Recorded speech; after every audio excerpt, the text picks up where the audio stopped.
Hello, everyone. Welcome to New Gen Politics. So there's a new plan to combat crime in New York City, and I'm kind of skeptical as to whether it'll work or not. So let's take a look at what Eric Adams says this new plan is, and we'll discuss if it'll have any impact on crime. Mayor says, panic button that you'll immediately be able to hit that is going to alarm the police and is going to be connected directly to the local precincts. When you do the combination, it's going to give you access to the cameras in the store to see what is taking place and how we could get an immediate response. So the plan, release 500 panic buttons to bodegas. It'll give police precincts immediate access to the cameras in the building. Upon pressing the panic button, they'll also be alerted, obviously, that something's going on. The plan is to only release it to 500, so there's kind of this unawareness for criminals, whether this spot has one or this spot has one, you don't really know. The ambiguity would hopefully lead to a reduction in crime. And I have mixed feelings on this because, one, it's going to cost $1.6 million, they said, that's not really the biggest price point in the world. I don't think that's the biggest problem. To me, what I think the biggest problem is, I'm not a big fan of increasing surveillance. In general, I don't want us to end up like England with the CCTV cameras everywhere. This is a little different because it's more voluntary. It's like the businesses themselves are accepting it. That's a little bit more reasonable. I understand why they want to do it, because if you're police and you get a call from a panic button, you don't really know what's going on in the building. There could be someone with a knife. There could be 3 people with guns. You don't really know. It's better to have more information than less. So I get that part of it. On the front of dissuading criminals from committing crime, I don't think it's going to do anything. I don't think that the criminals are thinking that logically, especially the ones in New York, because you see them and it's like lowbrow criminals. Somebody just pulls a gun. Everybody knows that's a crime.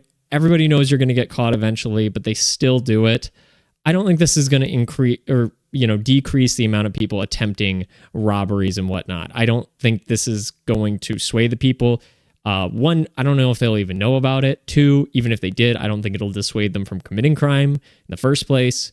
And 3, the only way any of this actually matters, the catching of criminals, the putting, using the cameras to catch their faces or whatnot, or alert police to get there quicker.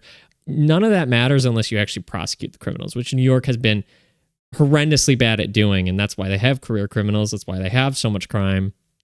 I think that's the main thing is, instead of adding gimmicks on the front end to identify criminals, you have to add more money to the process on the back end of actually prosecuting criminals and making sure they're in prison and giving harsher sentences.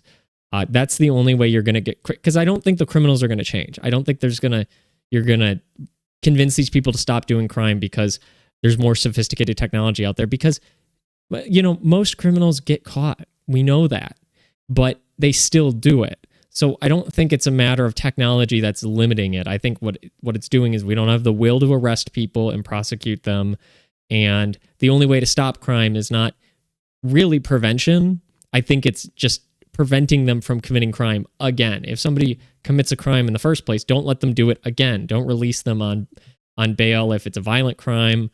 There should be a level of, I think we definitely need to bring back the death penalty for very, very serious crime, because those people should never be allowed to, go back out into society. And I'm talking the heinous people, the people who kidnap and murder 3 people. It's like that person will never reintegrate into society. There's no reason to have them in the prison system. A lot of criminals who killed people continue to kill people in prison. They cost a lot. They're expensive. We have a prison shortage anyways, so it'd be best to free up some space by getting rid of people who will just never reintegrate.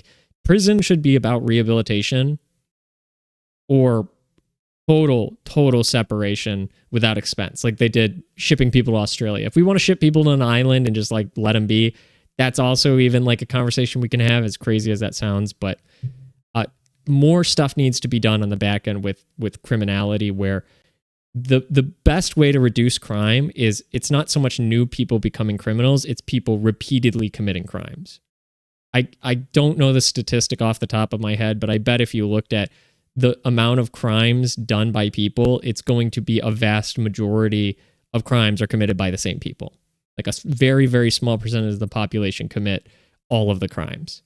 And then anybody who commits a crime that, it's like a white collar crime and we can actually rehabilitate them, I think there should be actually some more leniency. I think we should separate it. We should have more leniency for certain crimes, like focus on rehabilitation. Like, does somebody really need 10 years in prison for financial crimes? Probably not. Either you deem they can be rehabilitated or they can't. Make them pay all the money back, right? Like 10 years, they're going to learn their lesson after a couple months. Like, they don't need to be there for 10 years. That's kind of just a waste on the taxpayer. If your whole point is separation, throw them on an island somewhere that we don't have to pay for. And if they're so heinous that they can never integrate back into society, why keep them around? Why even have that possibility? And why pay for them if all they've done has been a drain on society their entire lives? So that's where we should focus on, not as much of like catching criminals if you're not going to prosecute them, if you're not actually going to keep them from committing crimes again. The ambiguous nature of it, I think, is good, that they're not just saying like this place has one and this place has one. I think it's good that Eric Adams is actually trying to fight crime. New York City is one of the most violent places in the U.S., notoriously. They're trying all these different schemes and mechanisms and stuff, and it's like, guys, you just got to prosecute criminals. Like, it's not that hard, and you just crack down on them immediately. You don't let them become career criminals. You don't let them, after many, many instances of crime, finally get to the point where they kill somebody or finally get to the point where they sexually assault somebody. Like, you have to deal with crime at its outset, and you have to determine, is this person able to be rehabilitated, or are they always going to be a problem? That's something we need to talk about, a conversation about crime we need to have in this country. Trump seems very keen on bringing back the death penalty. He seems keen on opening more prisons. We already have like a massive incarceration problem. Like I said, some people, they've learned their lesson. They could be rehabilitated, especially white collar criminals. Our prisons are flooded. One thing I definitely want to see, which I agree with the liberals on, is I don't like private prisons. I don't like any industry that makes profits off the unfortunate circumstances of other people. I think that gives a very bad profit incentive. If you make money from people being in prison, you can see how easily that could be corrupted and encourage people to commit crimes, encourage criminals to commit crimes in prison, to keep them there, not release them if they should be allowed to be released on bail, or even be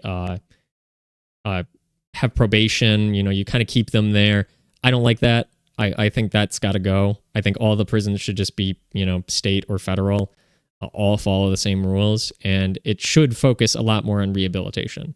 That should be the point of prison, is like you messed up, you did something wrong. If it's something that was not like life ruining to another person, then you should probably be rehabilitated in some way. And we don't really focus on that. We're very, very good at just like punishment. And it has not lowered crime. Crime has only gone up. And we kind of just have this broken system where we shovel money into the criminal system and nothing comes out from it. Society is not safe at the moment. Big cities are not safe. America, despite being a first world country, has third world cities. Most of our cities are third world cities. I think there's got to be even a conversation about like that. I don't know how I feel about this totally, but I'm just throwing it out there. Having some sort of federalized police force, because cities are independent and they can have their, they can choose to prosecute people or not, but that's a problem, because should we allow cities to just totally lapse on crime, like San Francisco or New York or Chicago, or should that be a federal thing where, everybody follows the same rules? You have to punish crime. You have to get rid of criminals. You cannot allow your streets to look like a third world country with garbage and homeless people everywhere. Should we give more power to the federal government to do that? That's a question that we can have. That's a conversation I definitely see both sides of, but something needs to change. I'm glad Eric Adams is taking this approach to change something, or try to change something. But at the end of the day, it's very simple. You have to get rid of criminals one way or another. If you don't actually remove criminals from society in one way or another, they will continue to commit crime. That's the basic calculus. So we'll see if it does anything. I don't think the criminals will stop robbing people just because they're allegedly these panic buttons there. I don't think that's going to dissuade them, but we'll see if it makes it easier for police to catch people, if there's actually a de-escalation violent crime situations, because police know who's there, how many people are there, what's going on, if they have weapons. I think that can be very beneficial, but I'm also wary about this becoming going from a voluntary thing to a mandatory thing, and then you get the CCTV cameras everywhere like England, and then you're allowed no freedom of privacy. So all of these are big questions. All of these are, things to think about in the future, but I'm glad to see there's at least a desire to clean up New York City. New York City should theoretically be one of the safest cities on the planet, and it's just not. It should be a place that people feel safe going. Foreigners who visit the U.S., it should be like, oh my gosh, this is so great. America's so great. They shouldn't leave feeling disgusted. People who visit New York City shouldn't leave feeling disgusted. The people who live there, their lives shouldn't be literally in mortal danger all the time. So glad to see this working out. So that's my thoughts on this. If you made it all the way through the video, I appreciate it. Let me know your comments down in the section below. If you think this is going to work, or if there's other ideas you think would be better, if this is good use of money, or if it's kind of just like a scheme, if this is actually going to do anything. Let me know that down in the comments below, and thank you for watching.